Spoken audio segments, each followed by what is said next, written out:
අම්මේ ලුණු ඉවරයිනේ. මන් දන්නේ කොහොමද බං? ගිහින් සීයාගෙන් අහපන්. උඹලා සීයා උදේටයි දවල්ටයි රැටයි ලුණු වතුරට දාලා කුළු ගාලා කටමොද වින්ද දවස් දෙකේ ලුණු පැකට් එක ඉවර වෙලා. සීයාගේ වැරද්දක් නෙමේ අම්මේ. මුළු රටේම ලුණු හිඟයක්ලු. එක පාටම එහෙම කොහොමද උනේ කියලා මම මේ හොයන්නේ. මම ලුණු දාන්න දන්න උනාට ලුණු හිඟයක් ගැන දන්නේ නෑ බං.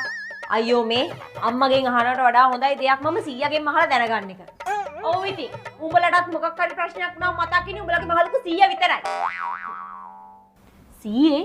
සීයාට රටේ ආර්ථිකය ගැන හොඳ දැනුමක් තියෙනව නේද? මොනාද මේකද කියන්නේ? අපි ඒ කාලේ හැමදාම පන්තියේ පළවෙනි. හැමදාම 100ට පන්තියේ පළවෙනිය වෙන්න පුළුවන් වුණාද? මට තනියම පළවෙනිය වෙන්න බෑනේ.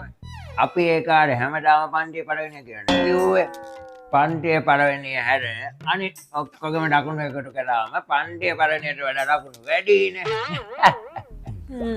ඒක තමයි ආචිත් කිව්වේ. සීයා ඔලොලුත් ෆේල් කියලා. ඕලෙවල් වල ඉතින් අයගේ ලකුණු එකතු කරලා පාස් කරන්නේ නෑනේ බා. හරි. සීමේ ඇයි මේ රටේ ලුණු හිඟයක් ඇවිල්ලා තියෙන්නේ? ආගනේ. මේක මේ අඩේ ආපු ලුණු ප්‍රශ්නයක් නෙවෙයි. මේක මේ අවුරුදු 66 ගණන් ආපු ප්‍රශ්නයක් නේ. අපේ මිනිසුන්ට ලුණු නැතුව මුකුත් කන්න බෑනේ. මට මේ පෙසල් හැදුනෙත් වැඩිපුර ලුණු කාවෙන්. දැන් එතකොට සීයා කියන්නේ ලුණු ප්‍රශ්නෙට විසඳුම ලුණු නැතුව කන එක කියලා. නේද? අනේ අක්කේ ඔය ලුණු ප්‍රශ්නේ එන්නේ ලංකාවේ ලුණු ඩිමාන්ඩ් එකට හරියන ලුණු සප්ලයි එක නැති නිසා. අනික ඩිමාන්ඩ් එක වැඩි වෙන ප්‍රයිස් එකත් වැඩි වෙනවා. ඒකයි දැන් ওই මිල වැඩි වෙලා තියෙන්නේ. හරියට ඩිමාන්ඩ් එක ફોකස් කරලා ඒකට හරියන රටේ සප්ලයි එක නැත්තම් පිට රටින් ඉම්පෝට් කරා නම් මේ කිසි ප්‍රශ්නයක් නැහැ.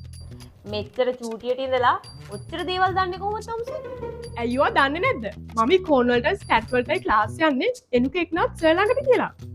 අනික සර් කටපාඩම් කරන්න නැතුව ලොජික් එක හරියටම උගන්වනවා. සිංහලෙන් මං ඒ ලෙවල් වලට කරන්නේ ඉංග්‍රීසි මීඩියම් යන්නේ. සර්ට අවුරුදු 10ක එක්ස්පීරියන්ස් එකක් තියෙනවා විතරක් නෙමෙයි. ඉංග්‍රීසි මීඩියම් කළා අයිලන්ඩ් රෑන්ක් ගත්ත ගොඩක් අය සර්ගෙන් ඉගෙන ගත්ත අය. එනුක සර්ගේ YouTube channel එකට ගිහින් බලන්නකෝ. ඔයාටත් ඉගෙන ගන්න ගොඩක් දේවල් තියෙනවා ඒකේ. තව පොඩ්ඩෙන් ලුණු නෙමෙයි. මම සීයාගේ ලණු කන්නේ. හොඳ වෙලාවට චූටි ආවේ.